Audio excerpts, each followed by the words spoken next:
Hello everyone, welcome back to Humble Mysteries, a podcast about ordinary people and extraordinary events. Today's episode is episode number 8. Imagine traveling across the ocean with your sister.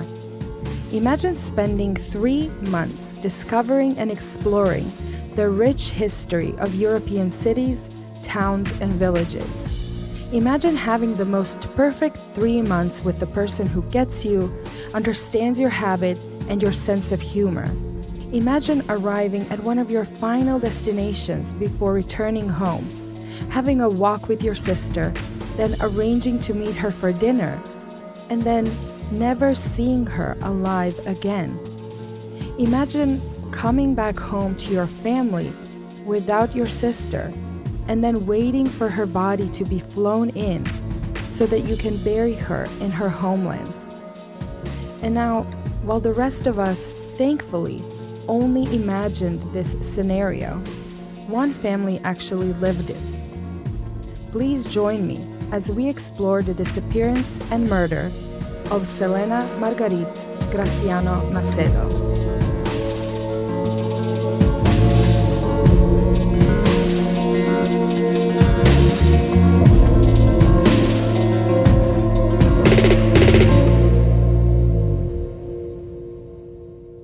In 2012, Selena Macedo turned 31. She also ended a long-term relationship and was, understandably, feeling a little sad about it, maybe even depressed at times. She and her younger brother, Emmanuel Macedo, decided to take a break from their work lives and take a long vacation. In 2012, they were living in Ciudad de Mexico, the capital of Mexico, and from there they embarked on their 3-month-long journey across Europe. They first traveled to Italy, where they explored the rich history of Rome. They also visited Portugal, France, England, Germany, and Russia. Eventually, their travels brought them to Dubrovnik, Croatia.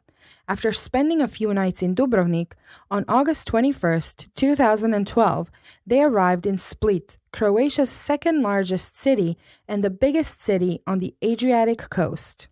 If you're even remotely familiar with HBO's Game of Thrones, you have definitely heard of Croatian coastal cities Dubrovnik and Split. Nowadays, they're famous for being filming locations for Game of Thrones, but they were big tourist spots before the show as well. Split is exceptionally rich in history and is considered a town which perfectly captures all the historical influences on the Croatian coast. Diocletian's Palace is probably the most known historical spot for tourists, but the entire old town is just beautiful as well. With over 900,000 tourist visits a year, Split is definitely the place to be. Just outside of the center, there is a peninsula with a hill called Marian. It is a place where both locals and tourists love to go for a walk. A beautiful pine forest provides shade during those hot summer months, and an observation deck at the top is a wonderful reward for making the climb. You can also see the entire city from there and catch a gorgeous sunset over the sea. The park also houses a zoo, a church, and multiple statues and observation points. So, when Selena and Emmanuel arrived from Dubrovnik, which is another beautiful coastal city, they found lodging and made plans for the next day. On Wednesday, August 22nd, 2012, they spent the day sightseeing. They had to change lodging that day for an extra night in Split, and then after visiting Split, their plan was to go to Venice in Italy, spend a few more days there exploring the city, and then catch a flight back to Mexico. Selena and her brother Emmanuel were raised by a single mother. Emmanuel, being the younger one, said that he never met his father. Their mother valued education more than anything else and wanted her children to be educated. Both of them studied to become computer engineers, and both of them worked as project managers for different companies. Selena lived a pretty normal life, loved spending time outdoors, whether that was going for walks in parks or hikes in nature. She was also freshly out of a relationship, which caused her to withdraw from her group of friends, and was generally just feeling a little bit sad about the whole thing. She also quite clearly had a very close relationship with her brother. I mean, spending 3 months with someone is quite intense, and it didn't seem like there were any issues between the siblings. Emmanuel said that he looked up to her a lot and found a lot of motivation in his sister's love of life. So, on that Wednesday, Selena and Emmanuel spent the day at the beach, then decided to walk around the center of the city, and then around 5 p.m., they decided to each do their own thing. Emmanuel said that he was tired and wasn't really feeling the best, so he decided to go back to their lodging and take a nap. Selena, on the other hand, wanted to continue sightseeing and had plans to climb to the top of Marian to enjoy the views from the observation deck. They agreed that they would meet up again at 7 p.m. and have dinner together. Emmanuel then gave Selena his camera, and she was hoping to get some, nice sights, maybe a sunset. One thing Selena didn't have, however, was a phone. And remember, this was 2012, so definitely not the technology of today. But I think it's pretty safe to assume that a person traveling around Europe for 3 months would have a phone with them. And Emmanuel later said that Selena actually lost her phone during their visit to France just a few weeks earlier. At 7 p.m. sharp, Emmanuel was waiting at their arranged meeting spot. Selena, however, was late, and he was most likely a little bit irritated, maybe annoyed that she never got herself a replacement phone. He couldn't reach her. In any case, Selena was not showing up, so Emmanuel decided to walk through a part of the park himself, hoping to find her. When it got dark, he returned back to their lodging, thinking she must have forgotten about their plans and hoping he would find her there. But Selena was not there. Eventually, 5 hours passed and he got really worried. They were in an unknown place, they didn't know anyone, and Selena was alone without her phone. His only option was going to the police. And late in the evening that same day, Emmanuel reported Selena missing. Tourists getting stranded on hills in inadequate footwear, without water, or after dark is a very common occurrence in Croatia during the summer, especially on the coast where the environment looks tamer than it actually is. So the police didn't necessarily think something bad had happened to Selena. They thought, this was just another tourist who overestimated their ability to climb a hill. So the police officers and the members of the Mountain Rescue Service searched through the pine forest of Marian all through the night. Search dogs were also brought in, and helicopters as well. Nothing came up that night, so in the morning they regrouped and new teams took over. Around noon, just off the pedestrian path near the top of the hill, they found a flip-flop and a white hat. The area where these two items were found was covered with dry pine needles, and it was obvious that the topmost layer of these needles was recently disturbed. A pattern was noticed, and it looked like one bigger area of needles had recently been trampled on, and then multiple smaller surfaces of disturbance were noticed. To anyone looking, the smaller traces seemed like footprints, and the bigger disturbed area seemed like a place where 2 or more people might have wrestled. And this was obviously not a good sign.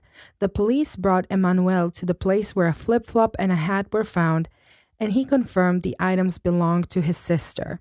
From there, it was clear that some sort of struggle happened in that area, and forensic teams were immediately called in. And even though no body or blood was found, it was clear that something was off. As much as investigators wanted to keep the hope alive, the fact that only one of Selena's flip-flops were found, and a hat, in a place where there were no cliffs or anything similar, led detectives to conclude that she was most likely a victim of a crime. Suicide was being considered at that point as well, mostly because, she had that recent breakup and she was feeling a little bit depressed. But as I mentioned, the area where her items were found didn't present any potential jumping spots like cliffs and rocks. And then also Emmanuel said that she didn't seem suicidal to him and that he never felt like she was contemplating suicide or would take her own life over a broken relationship. Forensic teams had the perimeter secured and cordoned off. Members of the public and the media were not allowed near the area. And soon, tips from eyewitnesses started coming in. One of them told the police that he saw Selena sitting at the observation deck near a place called Telegrin. Another witness, an employee of the zoo, said that she came to the zoo as well. That day, in the area where Selena's flip-flop and her hat were found, the searchers found a backpack hidden under a pine tree. And it was actually a search dog that alerted to that spot where the backpack was hidden. The discovery of the backpack diminished the hope that Selena was still alive even further. Inside, they found a treasure trove of evidence.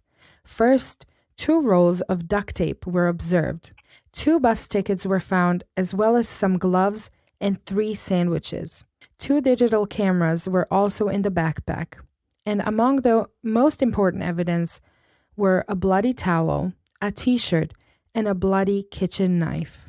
On Saturday, August 25th, while searching in the area where the backpack was found, the searchers approached a little stone wall.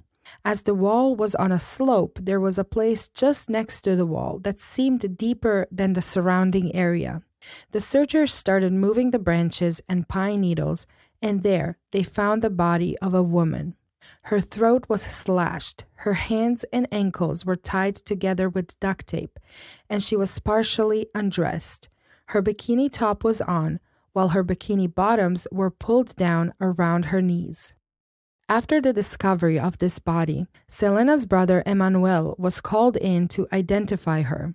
He had been questioned by the police on 2 occasions and was administered a polygraph examination, which he passed. Naturally, without any other evidence prior to the discovery of the backpack and the body, Emmanuel was the only person on the radar of the police. He was the last person to see Selena and did not necessarily have an alibi for the time of her disappearance. And this is something I keep repeating in every case. As sad as it is that a family member has to go through all of that and be considered a person of interest or a suspect, it is still how any investigation should be conducted. Family members need to be looked into, especially if they were among the last people who saw the victim alive. In any case, Emmanuel confirmed that the body was that of his sister, Selena. From there, the body was taken in for autopsy, which confirmed that her throat was slashed in 2 big cuts, which almost decapitated her. There was a hematoma at the back of her head, which could have also been the point of the initial impact, which could have made Selena lose her consciousness. She had scrapes on her legs, consistent with someone dragging her body over a rough surface, and there was also bruising around her neck, which could indicate that someone tried to manually strangle her. The official's conclusion was that Selena bled to death due to severed arteries in her neck. Thankfully, the autopsy also concluded that Selena was not sexually assaulted. Even though her bikini bottoms were pulled down, no evidence of rape was found. Forensic examination of the items found in the backpack proved that the blood on the towel and on the knife was indeed Selena's. Fingerprints were lifted off of duct tape, and male DNA was found on Selena's clothing, the duct tape, and inside of the gloves found in the backpack. And this is where I learned something new again. So in Croatia, the age of majority is 18. And when you're over 18 and you go make or renew an ID, you are obligated to give your prints, like the prints of your 2 index fingers. And I was always under the impression that those fingerprints can be used against you if you did something wrong, but apparently I was wrong. So that database is actually protected under the Croatian law of privacy and cannot be used to identify persons in criminal investigations. The fingerprints in that database are there to be exclusively used if a body needs to be identified.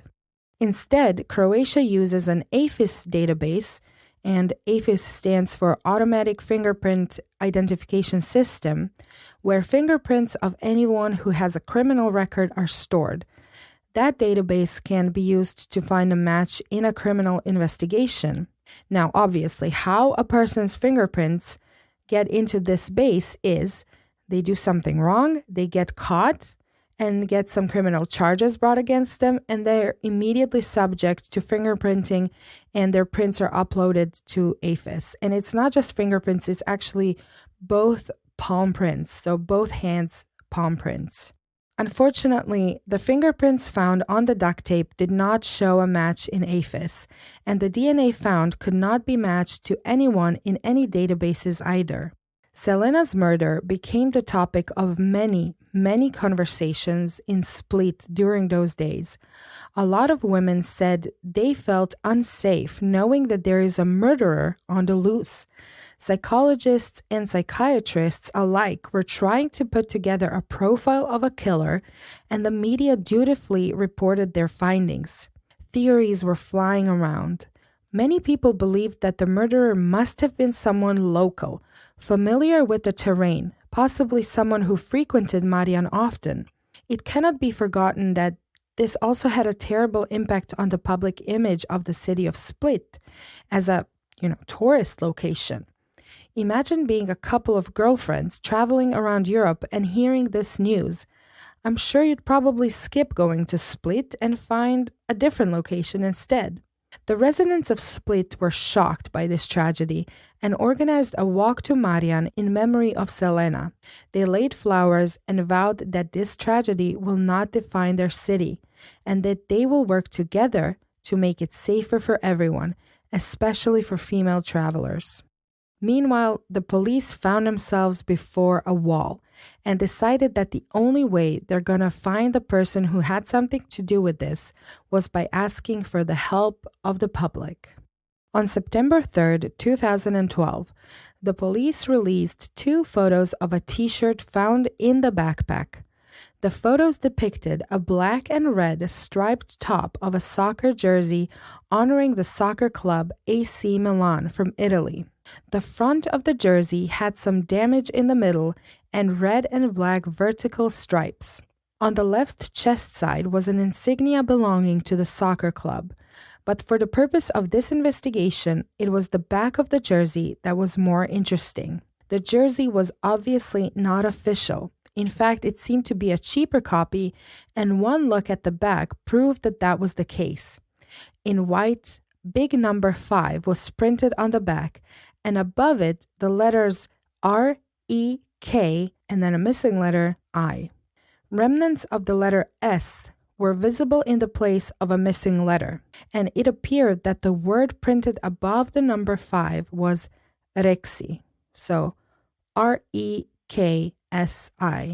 Now, Rexi in this part of the world is not really a common name or last name. I can think of like a lot of dogs that are named Rex or Rexi, I guess. And I can imagine Rexi also being someone's nickname. But in any case, it was a pretty recognizable jersey.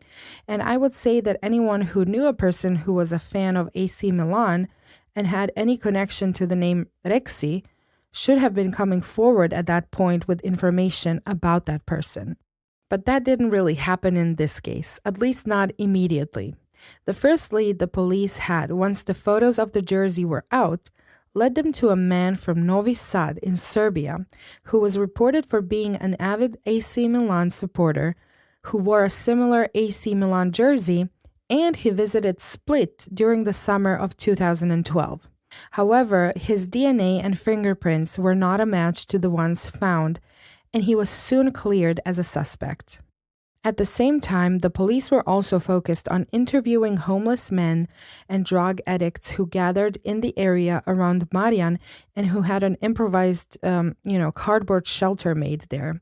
But these efforts as well didn't come up with any leads, matches, or useful information. In late September 2012, a tip came in from a woman who reported her neighbor, Edi Mišić, as a potential suspect. Now, I was able to find 2 versions of events in this case, and I'm not sure which one is true, so let's get into both. The first version claimed that the neighbor recognized the jersey as Eddie's, or that she assumed it could be Eddie's since he usually wore an AC Milan jersey. The second version claimed that the neighbor didn't immediately suspect Eddie, which is why it took her almost a month to report him. It was said that she actually overheard an argument from the Misic family apartment about the jersey and Eddie's involvement in the crime. Whichever way the story went, the truth is that the brave neighbor gave the police the biggest lead they had that whole time. Eddie Misic was soon taken in for questioning, and when he was fingerprinted, his fingerprints matched those on the duct tape. Later, his DNA was also matched to the DNA found at the scene of the crime. On October 2nd, 2012, Eddie Misic was arrested for the murder of Selena Margarit Graciano Macedo. Eddie was faced with evidence and put on a polygraph, which he failed. And interestingly, during the polygraph examination, he was asked about a different assault on Marian, which happened a few months earlier. During that assault, a woman who was walking was attacked by a man who was running. She was brutally beaten, and then the attacker ran away. Nothing was connecting Eddie Misic to that particular case, but when the detective asked him about it during his polygraph examination, his answers regarding that case showed deceit. Polygraph results cannot be used in court, so without additional evidence, it can never be proven that he was the attacker. In any case, having failed this polygraph as well, the police decided to search Eddie's home.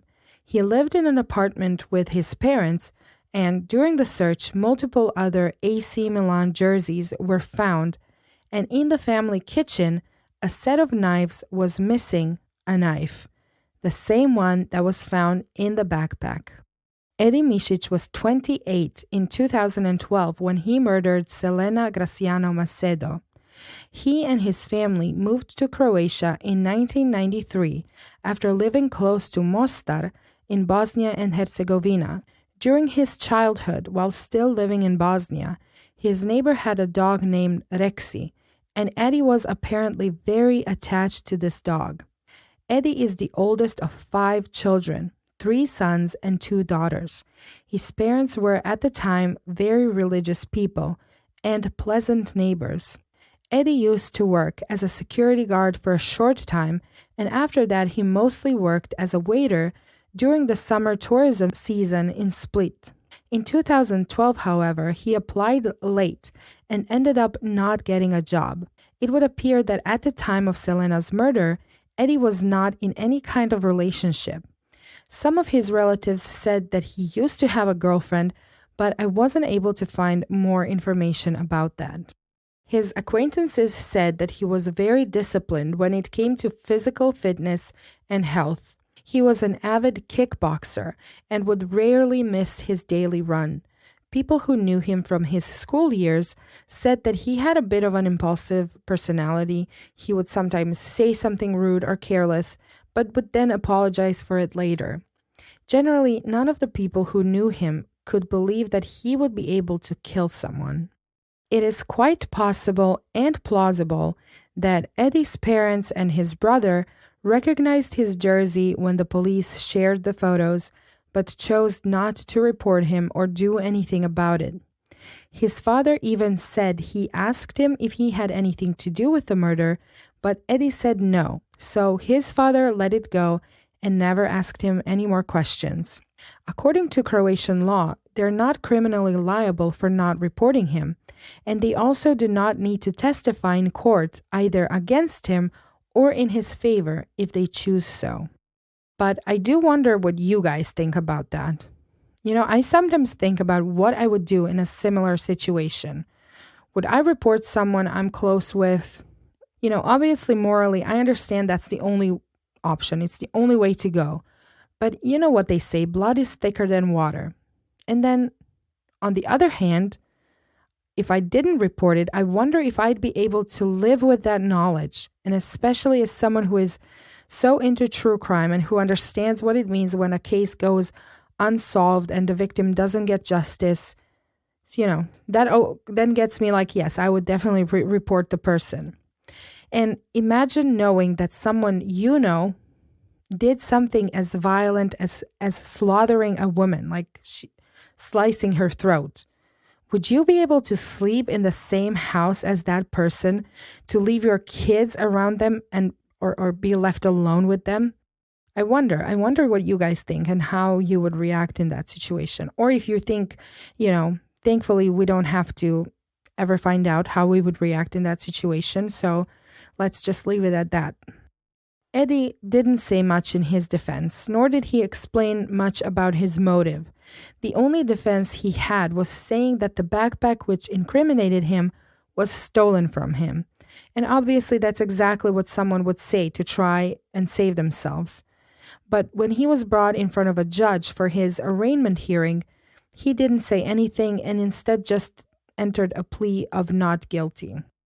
Selena's body was embalmed and transported back to Mexico. She was reunited with her family and then laid to rest in a small, humble funeral ceremony. Her brother never stopped advocating for her and seeking justice for Selena. He returned to Croatia in 2013 to attend the trial of Eddie Misic. The trial began on May 8, 2013. The prosecution requested the highest possible sentence, which would have him serve 40 years in prison. During the trial, the psychiatrist who examined Eddie claimed that he was clinically sane at the time of the murder. He said that neurological examination of Eddie's brain uncovered a cyst on his brain, but it was the conclusion of both the neurologist and the psychiatrist that the cyst had nothing to do with his decision to murder Selena, nor did it affect his mental state. The prosecution also offered this version of events, which I think is probably the closest we'll ever get to knowing the truth. Selena Macedo was walking alone through the Marian forest around 6 p.m. on August 22, 2012, when Eddie Misic ambushed her, hit her in the head with a hard object, and she fell on the ground. He used duct tape to tie her ankles and wrists together, and then he carried her around 60 meters downhill to a place that was out of the view from other pedestrians. He undressed her, but did not sexually abuse her, and then he slashed her throat, cutting through the bone and nearly decapitating her. He took the remaining items she had with herself, put them in his backpack, and then hid the backpack. Selena must have bled out fast, and the next job Eddie Misic had to do was hiding her body. He dug out a shallow hole in the pile of pine needles, branches, and debris, and placed her there. He then covered her with some dirt, rocks, branches, and pine needles, making sure the gravesite blended in well with the surrounding forest. On July 25, 2013, Eddie Misic was found guilty. The judge sentenced him to only 15 years in prison, a decision that caused audible gasps in the courtroom and left Emmanuel Macedo sobbing and shocked. The judge explained his decision by saying that while there is no doubt that Eddie Misic killed Selena, it is hard to prove that she suffered immense emotional or physical pain. He claimed that the hematoma at the back of Selena's head points to the fact that she was most likely rendered unconscious before she was killed, which means that she couldn't suffer. Even though this explanation was extremely controversial and the judge's additional statements did not ease anyone's mind, his verdict was eventually confirmed by a higher court, and Eddie Misic was sent to serve his ridiculously small prison sentence. In the end, Emmanuel Macedo thanked the Croatian police for giving their family closure, for capturing the person responsible for this senseless crime, and for giving Selena justice. Even though Eddie's sentence is just another one in the long line of criminally low sentences for the crime of murder, the citizens of Split will never forget Selena and the lessons their city learned from her tragic death. Perhaps the scariest aspect of this case were all the people who regularly saw Eddie Misic and remembered him as just another guy, as someone who didn't stand out in any way. waitresses who served him almost daily when he would sit down and order his coffee, other runners who would see him on their daily runs. And one of those people said, quote, "Marian is full of people like him. Not murderers, I mean, just people who look like him, ordinary people," unquote. And that's the bottom line here. Murderers are among us. They rarely look any different than just every other person. They don't wear signs that say how close they are to killing someone. We can't see into their minds and their fantasies. All we can do is, live our lives, hoping that we don't come across someone like Edi Misic, who just felt like killing someone that day, without any particular motive, without any particular way of picking his victim. Selena's biggest mistake was being there at the same time Edi was there, and no one can fault her for that. It was a true crime of opportunity, and that's the biggest tragedy of it all, because if Emmanuel decided to walk with her, she would have probably still been alive. If someone else walked just a little bit in front of her or behind her, she would have met her brother for dinner that night. If she saw Edi just a split second earlier and started running and screaming, she most likely would still be here. But none of those tiny coincidences played out that way that day. And in a cruel twist of fate, Edi Misic was the lucky one on that hot Wednesday in August. I hope that Selena's story inspires all of us to be aware of our surroundings, to walk with company whenever we can, to keep our earbuds out of our ears when walking in places where there aren't many people around, to keep a device on us and share our location. Let's make technology work in our favor. I'm also taking this opportunity to express my sincerest condolences to Selena's brother Emmanuel and their mother. I'm in awe of how fiercely her brother fought for her, how dedicated he was to the cause of finding her and bringing her home. He is an amazing example of loyalty and love, even in the toughest of circumstances, and I'm sure Selena would have been incredibly proud of him.